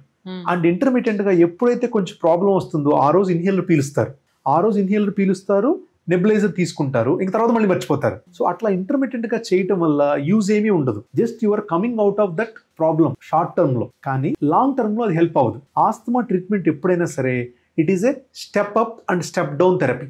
అంటే ఫస్ట్ స్టార్ట్ చేసిన ఇన్హేలర్ అనేది మనం రెస్పాన్స్ చూసుకొని 2 weeks 3 weeks తర్వాత అవసరమైతే ఇన్హేలర్ డోస్ ని అప్ చేస్తాము, ఇన్హేలర్ డోస్ ని లో చేస్తాము depending upon the symptom control. తర్వాత మళ్ళీ ఒక 2 weeks కానీ 3 weeks తర్వాత మళ్ళీ రివ్యూ చేసుకొని మళ్ళీ స్టెప్ డౌన్ చేస్తాం. స్లోగా over a period of 2 to 3 months లో మనం స్టెప్ డౌన్ చేస్తాం థెరపీ అంతా కూడా. ఒక లోయెస్ట్ డోస్కి వస్తాం, అంటే వన్స్ డైలీ కానీ ట్వైస్ ఎ వీక్ కానీ ఆర్ ఆల్టర్నేట్ డే కానీ. సో అలాగా లో డోస్కి ఇన్హేలర్ వచ్చిన తర్వాత దాన్ని స్లోగా స్టాప్ చేస్తాం. అప్పుడే మీకు బ్రాంకియల్ ఆస్తమా అనేది కంప్లీట్లీ కంట్రోల్ అవుతుంది. అలా చేయకుండా ఎవరైతే షార్ట్ టర్మ్ లో జస్ట్ రెస్పాన్స్ వచ్చిందని వదిలేసే వాళ్ళు, ఆర్ ఎప్పుడు ప్రాబ్లం వస్తే అప్పుడు తీసుకుందాంలే, రెగ్యులర్ తీసుకుంటే ఉపయోగం ఏంటి అనుకునే వాళ్ళు మాత్రం తర్వాత చాలా ప్రాబ్లమ్స్ ఫేస్ చేస్తారు ఈ బ్రాంకియల్ ఆస్తమా వల్ల. ఒకసారి ఆస్తమా మెడిసిన్ స్టార్ట్ చేస్తే ఇప్పుడు మీరు చెప్పినట్టు step down, step up, step down, so ఒకసారి స్టార్ట్ చేస్తే like they have to continue for life time. Bronchial asthma medicine అనేది ఒక్కసారి స్టార్ట్ చేస్తే ఆపకూడదు అని ఏం లేదండి, ఎప్పుడు అలా కాదు. ఇది మనం అనుకున్నట్టుగా ఒక 2 to 3 months చూసుకొని ఇంప్రూవ్ అయిన దాన్ని బట్టి మనం స్టెప్ డౌన్ చేసేస్తాం. And some times inhaler stop కూడా చేయొచ్చు. That depends on the symptoms, problem మీద డిపెండ్ అయి ఉంటుంది. అంతేగాని జస్ట్ ఇన్ఫెక్షన్ లాగానో లేదంటే ఏదైనా బ్యాక్టీరియా లాగానో ఒక 1 week 10 days వాగి స్టాప్ చేయడం ఉండదు. సో ఈ మెడిసిన్ అనేది కంటిన్యూస్ ఫర్ లైఫ్ కాదు. చాలా మంది అలాగే అనుకుంటారు. నో, ఇన్హేలర్ వాడితే ఎడిక్ట్ అయిపోతామని. No, never ever. Inhalers addiction కాదండి, పాయింట్ నెంబర్ 1. సెకండ్ వచ్చేసి వన్స్ స్టార్ట్ చేస్తే లైఫ్ లాంగ్ మనం స్టాప్ చేయలేమనేది లేదు అసలు. ఎప్పుడైనా మనం స్టాప్ చేయొచ్చు. 1 week వాడి ఇమీడియట్ గా స్టాప్ చేసినా బాడీకి ఏమీ ప్రాబ్లం ఉండదు, రెగ్యులర్ గా వాడినా బాడీకి ఏమి ప్రాబ్లం ఉండదు. కానీ మనం over a period of months దాన్ని యూజ్ చేసుకొని స్లోగా స్టాప్ చేస్తాం. లైఫ్ లాంగ్ యూజ్ చేయాల్సిన అవసరం లేదు. ఒకసారి ఆస్తమా వస్తే తర్వాత కొన్ని ఫేజెస్ ఆఫ్ లైఫ్ లో they may not have asthma. Yes okay మళ్ళీ ఒకసారి అగ్రివేట్ అయ్యే అవకాశం కూడా ఉంటుంది. Because my daughter she had asthma when she was 1 or 2 years old. 3 years తర్వాత no signs of asthma, nothing. అప్పుడు సివియర్ ఉండేది bronchial asthma. She has a strong family history, like my husband's side, every generation lo everyone has severe asthma. So for 2 years appudu she used to suffer like anything. Tarvata after 3 years no signs till now. Appudu we use medicines and now no respiratory related illness. Scientific ga remission antam, asthma remission antam. Ante asthma anedi remission loki vellipoyindi, ante oka stand still loki vellipoyindi. So ee remission ayye chance ekku evarku untundante onset of asthma గనక less than 10 years ముందు onset అయితే, మీ life లో asthma start అనేది less than 10 years కనుక అయితే మీకు remission అయ్యే chance చాలా ఎక్కువ. ఎవరికైతే ఆస్తమా more than 10-15 years తర్వాత స్టార్ట్ అవుతుందో అది రెమిషన్, అంటే మొత్తం టోటల్ 0 అయ్యే ఛాన్స్ తక్కువ. ఇట్లా ఇది very important point, many people doesn't know. Earlier the onset it is better. Remission అయిపోయి కంప్లీట్ గా బాడీ నుంచి వెళ్ళిపోయే ఛాన్స్ ఎక్కువ. అండ్ ఇంకోటి అసలు ఈ ఆస్తమా క్యూర్ అనేది లేదండి. వెరీ ఇంపార్టెంట్ అండి. సో ఆస్తమా అనేది as on date it is 100% controllable disease. So ఈ డేట్కి 100% క్యూర్ లేదు. You can't remove asthma from the body. కొన్ని టైప్స్ ఆఫ్ ఆస్తమా ఉంది, ఆక్యుపేషనల్ ఆస్తమా కానీ, డస్ట్ ఇండ్యూస్డ్ కానీ, ఆర్ ఎనీ ఫ్యాక్టరీ ఎక్స్పోజర్ కానీ, అది కనుక ఎక్స్పోజర్ తీసేస్తే తగ్గిపోతుంది. That is different. అలా కాకుండా ఏదైతే వంశపారంపర్యంగా వస్తుందో atopic related are allergen related asthma ఉందో, జనరల్ గా దీన్ని కంప్లీట్ గా బాడీ నుంచి రిమూవ్ చేయలేము. There is no cure as on date. కానీ 100% కంట్రోలబుల్. కంట్రోల్ చేసి దాన్ని స్లోగా డోసెస్ డిక్రీజ్ చేస్తే మనం we can keep things under our control. లో లెవెల్ ఇన్హేలర్ దగ్గర నుంచి కూడా హై లెవెల్ బయోలాజికల్ మెడిసిన్స్ వరకు ఉన్నాయి మనకి కంట్రోల్ చేయడానికి, ఇంజెక్షన్స్ వరకు ఉన్నాయి. సో అవి యూజ్ చేసుకుంటే మనం we can keep things under 100% control. They can lead normal life. yes. Hypothyroid, diabetes వాళ్ళు రెగ్యులర్ మెడికేషన్స్ తోని how they are leading their life. కాబట్టి దాన్ని ఏ ప్రాబ్లం లేకుండా నార్మల్ పర్సన్ ఎంత ఫుల్ పొటెన్షియల్ తో వర్క్ చేయగలరో, ఎంత ఫుల్ పొటెన్షియల్ తో వాళ్ళు డైలీ యాక్టివిటీ లీడ్ చేయగలరో, అదే పొటెన్షియల్ తో బ్రాంకియల్ ఆస్తమా పేషెంట్స్ కూడా అన్ని ఆస్పెక్ట్స్ లో ఈక్వల్ గా లైఫ్ లీడ్ చేయగలరు. But proper diagnosis, early diagnosis, prompt treatment and apt follow ups, all 4 are important. అలా ఉన్నప్పుడు నోబడీ కెన్ స్టాప్. ఇంకోటి, ఈ ఆస్తమా ఉన్న వాళ్ళు చల్ల నీళ్ళతో స్నానం చేయొచ్చు అంటారా? ఆస్తమా ఉన్న వాళ్ళు ఈ కోల్డ్ వాటర్ తో స్నానం చేసినప్పుడు ఇట్ విల్ ట్రిగర్. ఎందుకంటే మనం ఆల్రెడీ చెప్పుకున్నాము, ఎయిర్ వేస్ అనేది సెన్సిటివ్ గా ఉంటాయి. So any kind of cold కానీ or any kind of external irritants కానీ, ఫ్యూమ్స్ కానీ, డస్ట్ కానీ ఏదైనా వాళ్ళు ఇరిటేట్ చేయొచ్చు. ఈ ఇరిటేట్ చేసే పాయింట్స్ అనేది ఎవ్రీ పర్సన్ డిఫరెంట్ గా ఉంటాయి. ఒకే పర్సన్ కోల్డ్ ప్రాబ్లం ఉండాలని లేదు. కొంతమందికి ఓన్లీ ఫ్యూమ్స్ తో ఆర్ పర్ఫ్యూమ్స్ తో గానీ, కిచెన్ స్మెల్ తో గానీ, డస్ట్ తో గానీ, డాగ్ ఫర్ తో గానీ, గార్డెన్ పోలెన్ తో గానీ, అట్లాగా డిఫరెంట్ పర్సన్స్ కి డిఫరెంట్ గా ఉంటుంది. బ్రాంకియల్ ఆస్తమా ఒక ఫ్యామిలీలో ఇద్దరున్నారు, బ్రదర్ అండ్ సిస్టర్. ఇద్దరికి ఆస్తమా ఉందనుకోండి. ఈ బ్రదర్ కున్న ట్రిగర్స్ అని సిస్టర్ కు ఉండాలని లేదు. ఈయన ట్రిగర్ లిస్ట్ డిఫరెంట్ గా ఉండొచ్చు, ఈ అమ్మాయి ట్రిగర్ లిస్ట్ డిఫరెంట్ గా ఉండొచ్చు. That depends on their gene makeup. ఎంతవరకు ఇన్హెరిట్ అయింది, వాళ్ళ ట్రిగర్ లెవెల్ ఎలా ఉందో డిపెండ్ అయి ఉంటుంది. సో అందరికీ ఒకే ట్రిగర్ ఉండాలని లేదు. సో అందుకని మనం జనరలైజ్ చేయలేము ఆస్తమాలు. అంటే అసలు ఈ ఆస్తమాకి కాజెస్ ఏంటి? Only genetic? ఆస్తమా మోర్లీ మనం ఇప్పుడు చెప్పుకున్నట్టుగా ఎటోపీ అంటే ప్రిడిస్పోజిషన్ ఫ్రమ్ ద ఫ్యామిలీ, వంశపారంపర్యంగా మోర్ కామన్ గా వస్తుంది.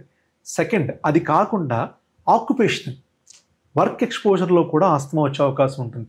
ఎవరైతే ఫ్యాక్టరీస్ కానీ, కెమికల్స్ కానీ, పొల్యూషన్ ఎక్స్పోజర్ ఉన్న వాళ్ళకి వచ్చే అవకాశం ఉంటుంది. Third, there is something called as exercise induced asthma.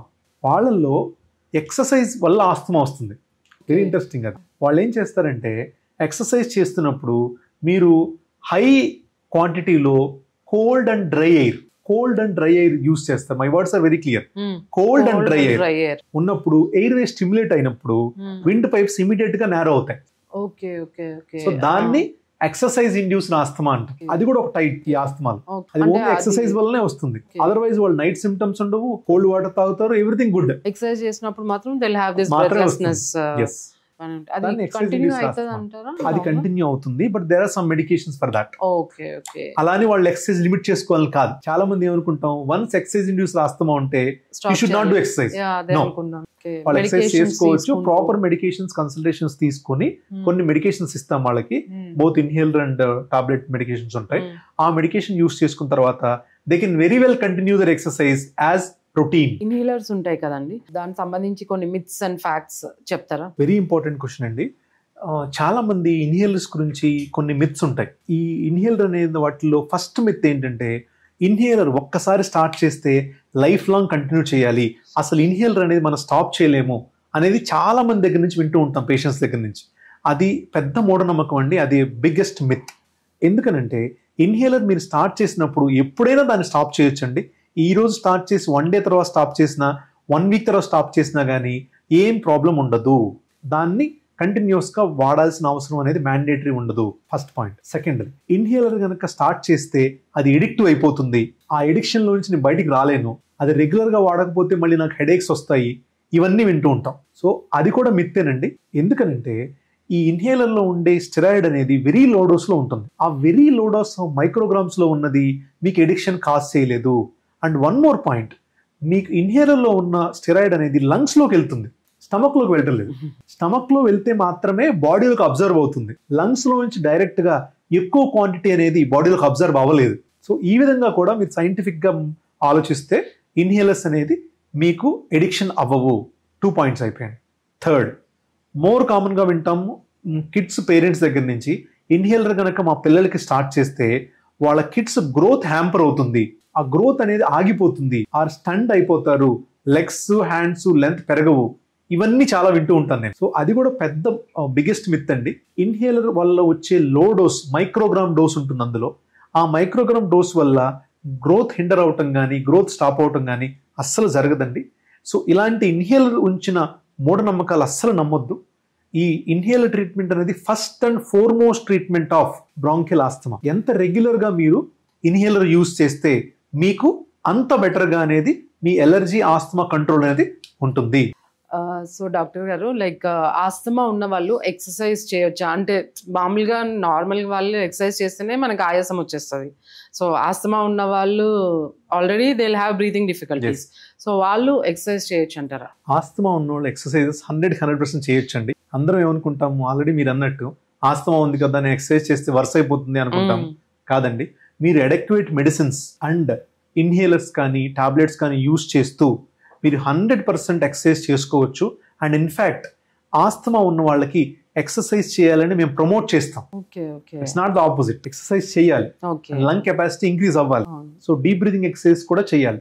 Routine physical activity cardio చేసుకోవచ్చు, ఏం కాదు, ప్రొవైడెడ్ మీరు డాక్టర్ ప్రిస్క్రైబ్డ్ ఇన్హేలర్ మెడికేషన్స్ అనేది as per your requirement dose schedule follow అవుతుంటే మీరు ఎక్సర్సైజ్ రెగ్యులర్ గా చేసుకోవచ్చు. ఎప్పుడైతే మెడికేషన్స్ ట్రీట్మెంట్ ఫాలో అవ్వని వాళ్ళకి exercise might aggravate their asthmatic effect. ఇంకోటి, మనకు జనరల్ గా స్మోకింగ్ చేసే వాళ్ళకి కామన్ గా లంగ్ క్యాన్సర్ వచ్చేస్తుంది అంటారు. సో ఓన్లీ స్మోకింగ్ వల్ల లంగ్ క్యాన్సర్ వస్తుంది అంటారా? స్మోకింగ్ వల్ల లంగ్ క్యాన్సర్ వస్తుందని అందరికీ తెలుసండి. This age old fact. Multiple scientific literature ఉంది, ప్రూవ్ అయింది, ఎవరికంటే తెలుస్తుంది.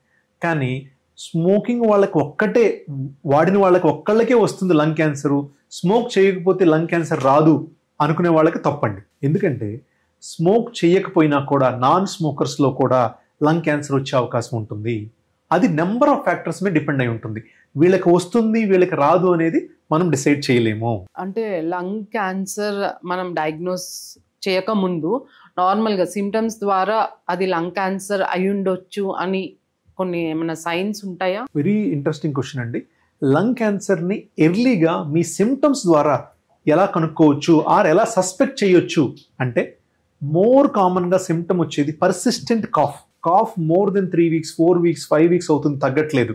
అండ్ కాఫ్తో పాటు slight amount of blood, mild hemoptysis అంటాం, కాఫ్తో పాటు బ్లడ్ వస్తుంది. Second point. థర్డ్ వచ్చేసి అన్ఇంటెన్షనల్ వెయిట్ లాస్. మీరు అనుకోకపోయినా కూడా బరువు తగ్గుతున్నారు అంటే మళ్ళీ డౌట్ రావాలి, ఏదన్నా ప్రాబ్లం, సంథింగ్ సీరియస్లీ హ్యాపెనింగ్ అని.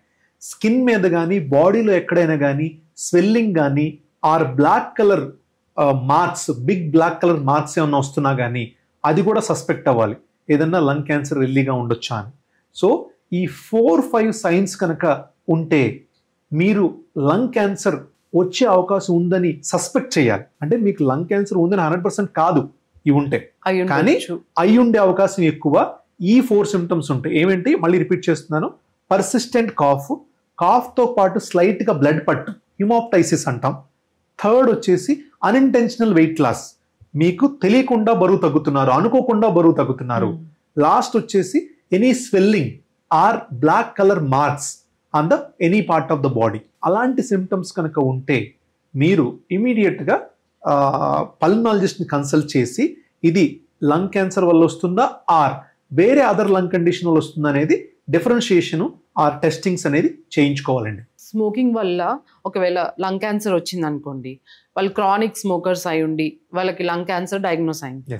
సో వాళ్ళు లంగ్ క్యాన్సర్ డయాగ్నోస్ అవ్వగానే వాళ్ళు స్మోకింగ్ మానేస్తే లంగ్ క్యాన్సర్ క్యూర్ అయ్యే అవకాశం ఉంటుందా? లేదండి, అవదు. It's big no. ఎందుకంటే వన్స్ క్యాన్సర్ వచ్చింది, డయాగ్నోజ్ అయింది అంటే మీరు స్మోకింగ్ ఆపినా కానీ కంటిన్యూ చేసినా కానీ క్యాన్సర్ క్యూర్ అవ్వదు. ఆ క్యాన్సర్ ఏ స్టేజ్లో ఉందో కనుక్కొని దాని ట్రీట్మెంట్ తీసుకోవాల్సిందే, అంతేగాని స్మోకింగ్ స్టాప్ చేయడం వల్ల క్యూర్ అవ్వదు. దాని కాన్సిక్వెన్సెస్ కాస్త తగ్గుతాయి, లైక్ సివియారిటీ అవన్నీ తగ్గే అవకాశం ఉంటుంది. లంగ్ క్యాన్సర్కి ట్రీట్మెంట్ ఉందా? లంగ్ క్యాన్సర్కి డిఫరెంట్ కైండ్స్ ఆఫ్ ట్రీట్మెంట్స్ ఉన్నాయండి. Over the period of few ఇయర్స్లో అవి ఎవాల్వ్ అవుతూ వచ్చాయి. సో ఇనీషియల్గా మనం ఏంటి, chemotherapy, IV medications and radiotherapy, మనకు వాడుక భాషలో కరెంట్ అంటాం. సో ఈ రెండు అనేది ఇనీషియల్గా యూజ్ ఉంది. తర్వాత over the period of years targeted therapy అని వచ్చింది, థర్డ్ వన్. అంటే టాబ్లెట్స్ ఇస్తారు. ఆ టాబ్లెట్స్ ఇవ్వాలా లేదని ఎలా డిసైడ్ చేస్తాము? మీకు బయాప్సీ తీసేటప్పుడే, అంటే లంగ్ క్యాన్సర్ డయాగ్నోస్ చేసేటప్పుడే ఆ టిష్యూని కొన్ని టెస్టింగ్ పంపిస్తాం. ఆ టెస్టింగ్లో గనక పాజిటివ్ ఉంటే ఈ మ్యుటేషన్స్ కొన్ని పంపిస్తాం. ఆ మ్యుటేషన్స్ పాజిటివ్ ఉంటే మీకు టార్గెట్ థెరపీ వర్క్ అవుతుంది. టార్గెట్ థెరపీ అంటే you can just need to use the tablets only. Chemotherapy, radiotherapy కాకుండా ఓన్లీ టాబ్లెట్స్ ఇస్తారు. అది ఒక టైప్ ఆఫ్ థెరపీ, దాని టార్గెట్ థెరపీ అంటే. దానివల్ల కూడా లంగ్ క్యాన్సర్ అనేది మనం ట్రీట్మెంట్ చేయొచ్చు. ఫోర్త్ వన్ వచ్చేసి ఇమ్యునోథెరపీ. కొన్ని బ్లడ్ లెవెల్స్ పంపించి మనం ఇమ్యునోథెరపీ అని స్టార్ట్ చేస్తాం. సో అది కూడా మీకు ట్రీట్మెంట్లో వాడచ్చు. So over the period of years అనేది న్యూ ఆప్షన్స్, న్యూ థెరపీస్ అనేది మనకి ఎవాల్వ్ అవుతూ వచ్చాయి. సో వాటన్నిటిని కూడా కాంబినేషన్ యూస్ చేసి, ఆంకాలజిస్ట్ అడ్వైస్ తీసుకొని కాంబినేషన్ యూస్ చేసి మనము లంగ్ క్యాన్సర్ని ట్రీట్ చేయొచ్చు. సో ఒక్కసారి లంగ్ క్యాన్సర్ ట్రీట్ అయిపోయాక మళ్ళీ వచ్చే అవకాశం ఉంటుందా వాళ్ళకి? ఉంటుంది. అది కూడా డిపెండ్స్ ఆన్ ద స్టేజ్. మీకు లంగ్ క్యాన్సర్ కనుక స్టేజ్ 4లో డయాగ్నోస్ అయితే దానికి క్యూర్ ఏం లేదండి. స్టేజ్ 4 క్యూర్ ఏం లేదు. సో ఎర్లీ స్టేజ్ అంటే స్టేజ్ 1లో డయాగ్నోస్ అయ్యి మీకు ఓన్లీ లంగ్లో చిన్న మాస్ లీజన్ ఉంది, కణితి కానీ గడ్డగానే ఉంది, పెట్ సిటీ స్కాన్ చేసినప్పుడు బాడీలో వేరే చోట ఎక్కడా కూడా క్యాన్సర్ స్ప్రెడ్ అవ్వలేదు అంటే అప్పుడు మనం ఆ ఏరియా ఉన్న కణితిని గడ్డని ఉన్న లోబ్ని కానీ సెగ్మెంట్ని కానీ రిమూవ్ చేసేస్తే you are free of cancer. Lung cancer cure అయిపోయినట్టే. ఎర్లీగా ఐడెంటిఫై చేయడమే కష్టం. యాజ్ ఆన్ డేట్ చూస్తే ఇండియాలో ఐడెంటిఫై అయిన లంగ్ క్యాన్సర్స్ అన్నిటిలో చూసుకుంటే 60 to 70% of the lung cancers అనేవి స్టేజ్ 3, స్టేజ్ 4లో ఐడెంటిఫై అవుతున్నాయి. ఓన్లీ 20-30% మాత్రమే స్టేజ్ 1, స్టేజ్ 2లో ఐడెంటిఫై అవుతున్నాయి. అంటే చూడండి, అంటే మెజారిటీ అనేది ఎండ్ స్టేజ్లో ఐడెంటిఫై అవుతున్నాయి. సో ఎండ్ స్టేజ్లో ఐడెంటిఫై కాబట్టి ఆటోమేటికల్ గా మీకు మినిమల్ ఆప్షన్సే ఉంటాయి. సర్జికల్ ఆప్షన్స్ ఉండవు. సర్జరీ చేసి రిమూవ్ చేయడం అనేది జరగదు. మీరు ఇందాక cancer stage 1, stage 3, stage 4, like stage 4లో అయితే ట్రీట్మెంట్ చాలా కష్టం అన్నారు కదా. So early stage 1 and 2 cancers ని మనము ఎలా కనుగొనాలి? ఎలా అంటే అండి, ఇది మోర్ అగ్రెసివ్ స్క్రీనింగ్ చేయాలి. మనం ఏంటి, ఏదన్నా సిమ్టమ్స్ స్టార్ట్ అయ్యి పేషెంట్కి మనము ప్రాబ్లం కనుక్కున్నాం అనుకోండి, దాన్ని డయాగ్నోసిస్ అంటాం. కానీ డయాగ్నోసిస్ కన్నా ముందు there is something called screening. అంటే సిమ్టమ్స్ లేవు, కొన్ని క్రైటీరియా బేస్ చేసుకొని వాళ్ళని స్క్రీన్ చేయాలి. సో మనం అందరినీ స్క్రీన్ చేయలేం కదా, మనది highly populous country in the world. So అలాంటప్పుడు మనం అందరినీ స్క్రీన్ చేయలేం. So what are the criteria, ఏ పాయింట్స్ చూసుకొని మనము పేషెంట్ ఐడెంటిఫై చేసి వాళ్ళని స్క్రీన్ చేయాలి. అంటే కొన్ని టెస్ట్ రన్ చేయాలి. ఏం చేయాలంటే ఫస్ట్ పాయింట్, మీరు ఏజ్ కనుక 50 to 80 years మధ్యలో ఉన్నారు అండ్ మీరు స్మోకింగ్ హిస్టరీ అనేది ఉంది అండ్ మీరు స్మోకింగ్ లాస్ట్ 20 years నుంచి చేస్తున్నారు, at least 20 years of smoking history ఉంది or more than smoking history ఉంది అంటే కంపల్సరీగా స్క్రీన్ చేయించుకోండి. అండ్ థర్డ్, మీ స్మోకింగ్ 20 years మోర్ దెన్ చేశారు కానీ స్టాప్ చేసింది less than 15 years ago. అంటే స్టాప్ చేసి ఓన్లీ 10 to 12 years అయింది, ఇంకా 15 years క్రాస్ అవ్వలేదు అంటే స్టిల్ మీకు రిస్క్ ఆఫ్ లంగ్ క్యాన్సర్ ఉంటుంది. సో ఈ 3 పాయింట్ల్లో ఏదున్నా కానీ మీరు లంగ్ క్యాన్సర్ స్క్రీనింగ్ చేయించుకోవాలి. అంటే low dose CT scan of the chest చేయించుకుంటే మనకి ఏదన్నా స్మాల్ నాడ్యూల్స్, నేను చెప్పినట్టుగా స్మాల్ లంగ్ నాడ్యూల్స్ ఐడెంటిఫై అవుతాయి. ఆ స్మాల్ లంగ్ నాడ్యూల్స్ ఐడెంటిఫై అయితే వాటిని మనము డయాగ్నోస్ చేసి అడ్వాన్స్డ్ నావిగేషన్ టెక్నిక్ ద్వారా కానీ బ్రాంకోస్కోపిక్ టెక్నిక్ ద్వారా కానీ మనం డయాగ్నోస్ చేసి దాన్ని ఎర్లీ స్టేజ్లో ఐడెంటిఫై చేసిన నెక్స్ట్ డేనే మనం సర్జరీ చేయించేస్తే ఆ లోబ్ని కానీ సెగ్మెంట్ గా రిమూవ్ చేస్తే they are cured of cancer. So this is the importance of early screening. Prevention is better than cure అంటారు. Yes.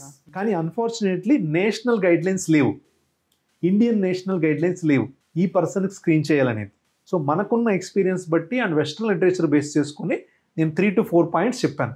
ఈ 3 to 4 పాయింట్స్ ఉన్న వాళ్ళు as early as possible lung cancer screening చేయించుకుంటే మనము ఎర్లీ క్యాన్సర్ని ఈజీగా ఐడెంటిఫై చేయొచ్చు. ఐడెంటిఫై చేసి మనం దాన్ని క్యూర్ కూడా చేయొచ్చు. లైఫ్ సేవ్ చేయొచ్చు. వన్ లైఫ్ కాదు, we're saving the one family's future. Obviously. ఇంకోటి లైక్ ఫ్యామిలీ సపోజ్ ఇంట్లో ఎవరికైనా లంగ్ క్యాన్సర్ ఉంటే మళ్ళీ వాళ్ళ ఇంట్లో వాళ్ళకి వచ్చే అవకాశం ఉంటుందా? Family history of lung cancer అనేది ఒక రిస్క్ ఫ్యాక్టర్ లంగ్ క్యాన్సర్ రావడానికి. డెఫినెట్ గా ఫ్యామిలీలో ఎవరికన్నా ఉంటే మన ఫ్యామిలీ హిస్టరీలో ఎవరికి వచ్చే అవకాశం ఉంటుంది, కానీ వీళ్ళకి కంపల్సరీగా రావాలని లేదు. కొంతమందికి రావచ్చు, కొంతమంది రాకపోవచ్చు. సో వాళ్ళు స్క్రీనింగ్ చేయించుకుంటే they are also eligible for screening. General గా బ్రెస్ట్ క్యాన్సర్ మదర్ కుంటే డాటర్ కి ఆఫ్టర్ 30 years స్క్రీనింగ్ అడ్వైస్ చేస్తారు కదా. సో అలాగే మనం లంగ్ క్యాన్సర్ కూడా స్క్రీన్ చేయించుకోవచ్చు. So family history is also major criteria. But అది నేషనల్ స్క్రీనింగ్ గైడ్లైన్స్ ఇంకా ఇంక్లూడ్ చేయలేదు. ఇంకోటి ఇది మన బ్రీతింగ్ ఎక్సర్సైజెస్, చాలా మంది బ్రీతింగ్ ఎక్సర్సైజెస్ ఈ మధ్య ఇస్తున్నారు కదా. సో ఆ బ్రీతింగ్ ఎక్సర్సైజెస్ వల్ల మనం ఏమైనా లంగ్ హెల్త్ ఇంప్రూవ్ చేసుకోవచ్చు అంటారా? బ్రీతింగ్ ఎక్సర్సైజెస్ మనము రెండుగా డివైడ్ చేసుకోవచ్చు. Breathing exercises in healthy person, breathing exercise in deceased person. అంటే హెల్దీ పర్సన్లో ఎలా హెల్ప్ అవుతుంది చెప్తాను. ఫస్ట్ హెల్దీ పర్సన్లో బ్రీతింగ్ ఎక్సర్సైజెస్ వల్ల మీకు లంగ్ కెపాసిటీ అనేది ఇంక్రీజ్ అయ్యే ఛాన్స్ ఉంటుంది. అంటే మీకు ఉన్న రెసిడ్యువల్ కెపాసిటీ అనేది ఇంక్రీజ్ అయ్యే ఛాన్స్ ఉంటుంది. అండ్ ఫంక్షనల్ రిజర్వ్ అనేది ఇంప్రూవ్ అయ్యే ఛాన్స్ ఉంటుంది. ఎందుకని రెగ్యులర్ డీప్ బ్రీతింగ్ చేస్తూ ఉంటే కొన్ని కొలాప్స్డ్ ఆల్వియోలై బేసెస్లో ఉన్నాయి, ఓపెన్ అవ్వచ్చు, అంతే. ఆ హెల్ప్ అవుతుంది. అండ్ మీకు ఎక్సర్సైజ్ కెపాసిటీ పెరుగుతుంది ఆటోమేటిక్లీ. బ్రీతింగ్ చేస్తున్నారు కాబట్టి you can accommodate more and more amount of volume. అది హెల్దీ పర్సన్స్ లో. అది డిసీజ్డ్ పర్సన్ లో, అంటే ఆల్రెడీ లంగ్ డిసీజ్ ఉంది మీకు, సిఓపిడి కానీ ఇంటర్స్టిషియల్ లంగ్ డిసీజ్ కానీ ఆస్తమా కానీ ఉంది అంటే, ఇలాంటి పేషెంట్స్ లో మనం something called as pulmonary rehabilitation అని చేస్తాం.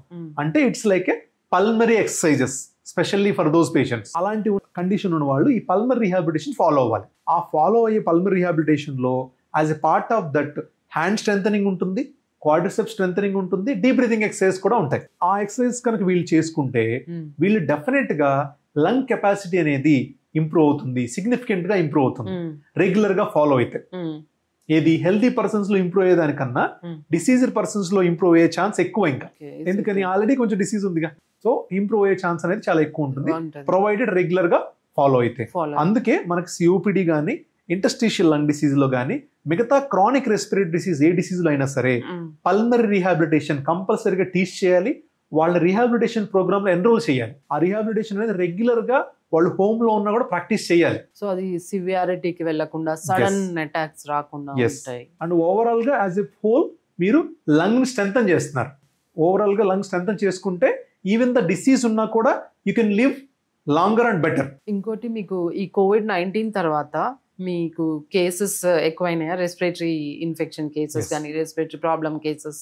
ఎస్, ఆబ్వియస్ గా కోవిడ్ వల్ల ఓన్లీ రెస్పిరేటరీ అని కాదండి, ఆల్ ద సిస్టమ్స్ ఎఫెక్ట్ అయినాయి. ఎస్పెషల్లీ మీరు అన్నట్టు రెస్పిరేటరీ ఇష్యూస్ అనేది డెఫినెట్ గా ఇంక్రీజ్ అయినాయి. మెయిన్ గా because of post Covid lung fibrosis or post Covid interstitial lung disease. So ఇలాగా మీకు ఇంటర్స్టిషియల్ ఫైబ్రోసిస్ రావటం వల్ల అవి నెంబర్ ఆఫ్ పేషెంట్స్ ఎక్కువ మంది రావటం వల్ల సో ఆటోమేటిక్ గా ఆ కేస్ లోడ్ అనేది డెఫినెట్ గా పెరిగింది. సో వాళ్ళకి కూడా రెగ్యులర్ ఫాలోఅప్ లో పెడతాము. వాళ్ళకి మెడిసిన్స్ అండ్ ఇన్హేలర్ థెరపీ ఇస్తాము. సో వాళ్ళు over a period of time improve అయ్యే ఛాన్స్ ఉంటుంది. కాకపోతే వన్స్ ఫైబ్రోసిస్ లోకి వెళ్ళిపోతే అది రివర్స్ అయ్యే ఛాన్స్ తక్కువ. ఏ కండిషన్ వల్ల అయినా సరే లంగ్ గనక ఫైబ్రోస్ లోకి వెళ్ళిపోయింది అనుకోండి, వన్స్ ఫైబ్రోస్ కి వెళ్ళిపోయిన తర్వాత అది మనకి రివర్స్ అయ్యే ఛాన్స్ చాలా చాలా తక్కువ. కొన్ని స్పెషల్ సిచ్యువేషన్ లో మాత్రం జరుగుతుంది అట్లా. ఫైబ్రోసిస్ అంటే ఒక కామన్ మ్యాన్ కి అర్థమయ్యేలాగా. ఫైబ్రోసిస్ అంటే it is a scarring. Skin కి దెబ్బ తగిలితే మనకు స్కార్ పడుతుంది కదా, అలాగే లంగ్ లో ఏదైనా డిస్టర్బెన్స్ వస్తే ఆ డిస్టర్బెన్స్ సివియర్ ఇన్ఫెక్షన్ అవ్వచ్చు, డిస్టర్బెన్స్ సివియర్ ఇన్ఫ్లమేషన్ అవ్వచ్చు, are any kind of Covid లాంటిది అయి ఉండొచ్చు. సో ఇవి వచ్చి స్కార్ లాగా పడిపోతుంది. ఆ స్కార్ మల్టిపుల్ ఏరియాస్ లో పడింది అనుకోండి, ఆటోమేటిక్ గా మీ గ్యాస్ ఎక్స్చేంజ్ ఎఫెక్ట్ అవుతుంది. ఒక చోట రెండు చోట్ల ఉందనుకోండి, నో ప్రాబ్లం, బ్రీతింగ్ ఎఫెక్ట్ అవుతుంది. అప్పుడు మీకు గ్యాస్ ఎక్స్చేంజ్ అనేది తగ్గుతుంది. అంటే మీరు లోపలికి ఎయిర్ తీసుకుంటున్నారు, అందులో ఆక్సిజన్ ఉంది, కానీ ఆ ఆక్సిజన్ బ్లడ్ లోకి డిఫ్యూజ్ అవ్వట్లేదు. ఎందుకని? ఈ మధ్యలో స్కార్స్ పడ్డాయి కాబట్టి. సో దానివల్ల మీకు ఇష్యూస్ ఆఫ్ హైపోక్సిమియా కానీ ఆక్సిజన్ డిపెండెన్సీ, సిలిండర్ మీదకి వెళ్ళిపోవడం ఆక్సిజన్ మీదకి, సో ఇవన్నీ పెరుగుతాయి అనమాట. జస్ట్ లైక్ మనకి హార్ట్ లో బ్లాక్స్ ఉన్నట్టు ఇలా ఫైబ్రోసిస్ ఇన్ లంగ్స్. ఇప్పుడు కూడా మీకు కోవిడ్ కేసెస్ వస్తున్నాయా? కోవిడ్ కేసెస్ ఇప్పుడు చాలా మినిమల్ అండి. ఇంటర్మీడియట్లీ వస్తాయి, మంత్లీ 1 మంత్లీ 2. సో మీరు అంటే ఆ టెస్ట్ చేస్తున్నారు?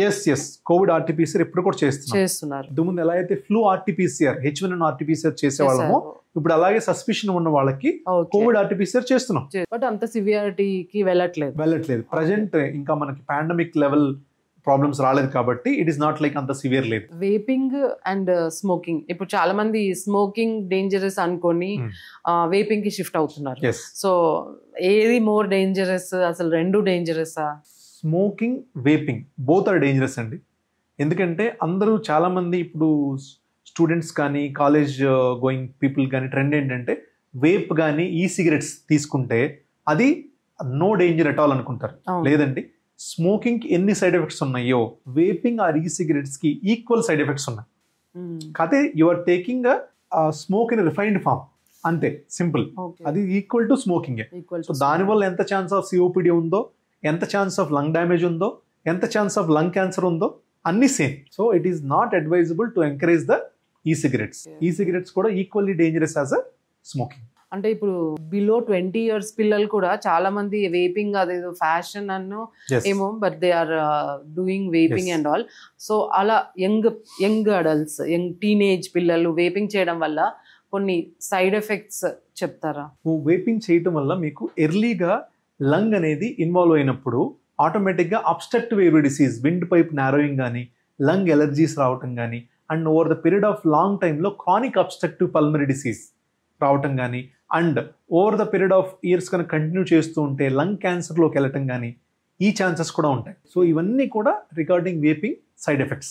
సో మీ క్లినిక్లో ఈ స్మోకింగ్ డి అడిక్షన్ అలాంటి ప్రోగ్రామ్స్ కూడా ఏమైనా చేస్తారా? Yes, we run de addictions programmes అండి.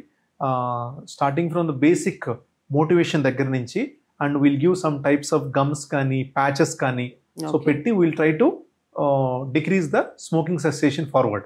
ఇంకోటి, ఇది పీజియన్స్ వల్ల మనకి లంగ్ డ్యామేజ్ ఏమైనా అవుతుందంటారా? అంటే మనం రెగ్యులర్గా మన ఇంట్లో కానీ బాల్కనీలో కానీ డాబా పైన ఎక్కువ పీజియన్స్ ఎక్స్పోజర్ ఉన్న వాళ్ళకి లంగ్ ఎఫెక్ట్ అయ్యే అవకాశం ఉంటుంది. ఇది వెరీ ఇంపార్టెంట్ క్వశ్చన్ అండి. చాలా మంది మనం తెలియకుండానే పీజియన్స్ దగ్గరికి వెళ్ళటం కానీ, పీజియన్స్ రెగ్యులర్గా ఫీడ్ చేయటం కానీ, ఆర్ పీజియన్స్ని కానీ పారాకీట్స్ని కానీ ఇంట్లో పెంచుకోవడం కానీ చేస్తూ ఉంటాం.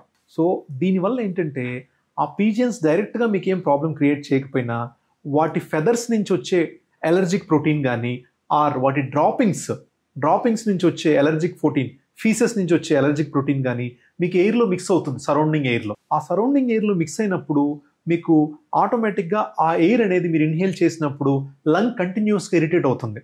అది over a period of months కానీ over a period of years జరిగినప్పుడు, ఒక రోజు 2 రోజులకి ఏం కాదండి, over a period of months కానీ ఇయర్స్ జరిగినప్పుడు లంగ్ అనేది it will go in to a state of interstitial lung disease, ILD అంటాం. దాని పేరు వచ్చేసి హైపర్ సెన్సిటివిటీ న్యూమనైటిస్, HSP అంటాం. It is a type of ILD, interstitial lung disease. ఈ ILD అనేది ఎట్ టైమ్స్ ప్రోగ్రెస్ కూడా అవ్వచ్చు. ఇనీషియల్ టైంలో కనుక దాన్ని రికగ్నైజ్ చేయగలిగితే మనము దానికి కొన్ని మెడికేషన్స్ స్టార్ట్ చేసి 4 to 5 monthsలో దాన్ని క్యూర్ చేయొచ్చు. ఇది కనుక ప్రొలాంగ్డ్గా కంటిన్యూస్ అయిపోయి కరెక్ట్ టైంలో మనం ఐడెంటిఫై చేయలేకపోతే అది ఫైబ్రోసిస్ కూడా కన్వర్ట్ అవ్వచ్చు. దాన్ని మనం fibrotic lung disease are fibrotic hyper sensitivity pneumonitis అంటాం, ఫైబ్రోటిక్ HP అంటాం. దీనికి లిమిటెడ్ ఆప్షన్స్ ఉన్నాయి. ట్రీట్మెంట్ అనేది వెరీ మినిమల్గా ఉంది. కొంతమంది పేషెంట్స్లో ఈ ఫైబ్రోటిక్ హైపర్ సెన్సిటివ్ న్యూమనైటిస్ వల్ల లంగ్ ట్రాన్స్ప్లాంటేషన్ కూడా చేయాల్సి వస్తుంది. అంటే లంగ్స్ తీసేసి కొత్తవి పెట్టాల్సి వస్తుంది. సో అంత డేంజర్ అయ్యే అవకాశం ఉంటుంది. So better not to expose your selfs to pigeons, pets or parakeets regularly.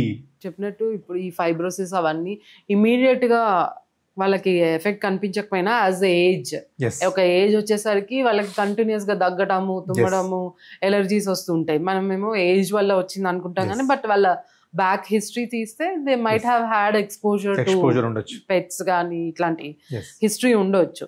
So ఇవన్నీ వాళ్ళు కేర్ తీసుకుంటే బెటర్. థ్యాంక్ యూ డాక్టర్ గారు for coming to our studio and sharing all your knowledge and చాలా చాలా important విషయాలు చెప్పారు. Especially ఈ seasonal allergies గురించి కానీ, ఆస్మా గురించి.